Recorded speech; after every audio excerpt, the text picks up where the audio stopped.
Coffee on a Tuesday in Vlog 24. And to everybody out there who's new, welcome.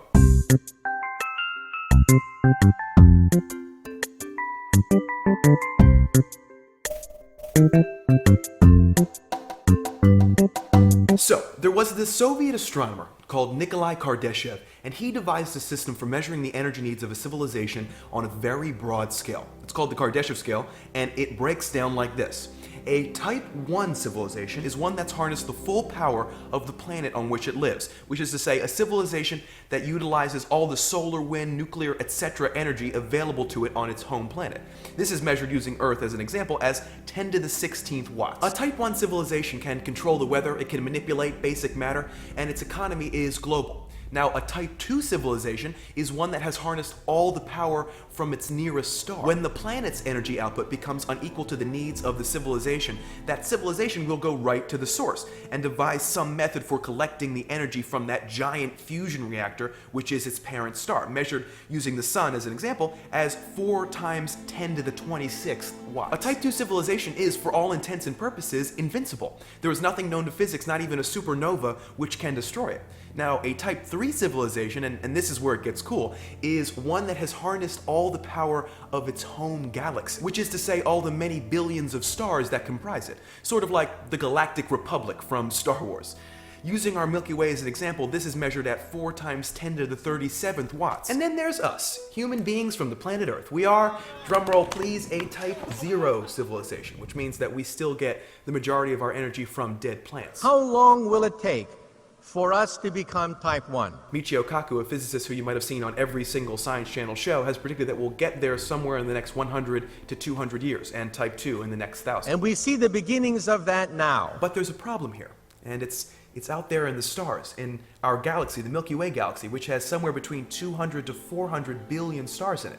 Common sense seems to tell us that there has to be intelligent life out there somewhere, most likely intelligent life which is way more advanced than us. We know that any civilization, Type 2 or above, would have an energy signature detectable by our instruments.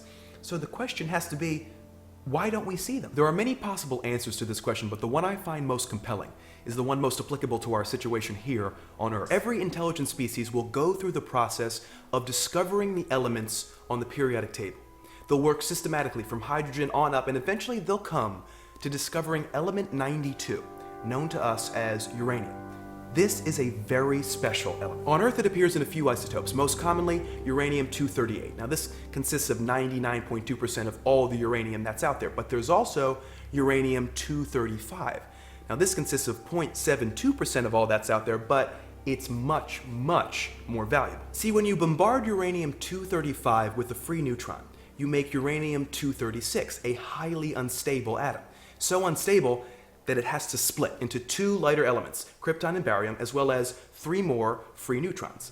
This process is called fission, and it releases a whole lot of energy.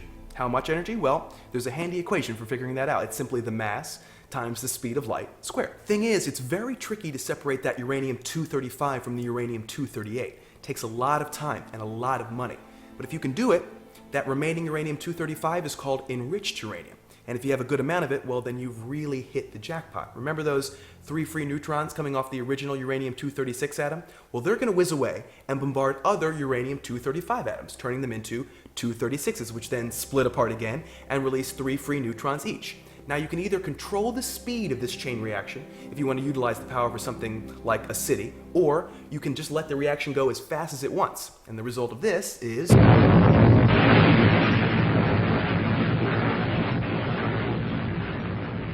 On Earth, only the richest and smartest countries have been able to develop a nuclear weapon because of the tediousness of enriching that uranium.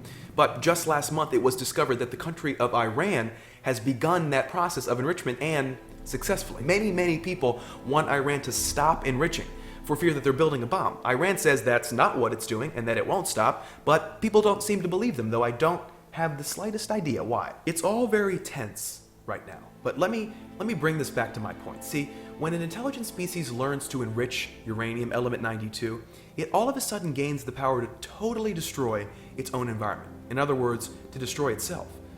Maybe this is the reason why we don't see or hear from other intelligent life in the cosmos. Maybe it's because the most critical time for any civilization is that transition between Type 0 and Type 1. A Type 1 civilization is global, which means that its economy is global as well as a large part of its culture. It has to be tolerant, communicative, pluralistic. It has to rise above the monocultural, totalitarian, often theistic belief in ultimate conformity. In other words, it has to be peaceful.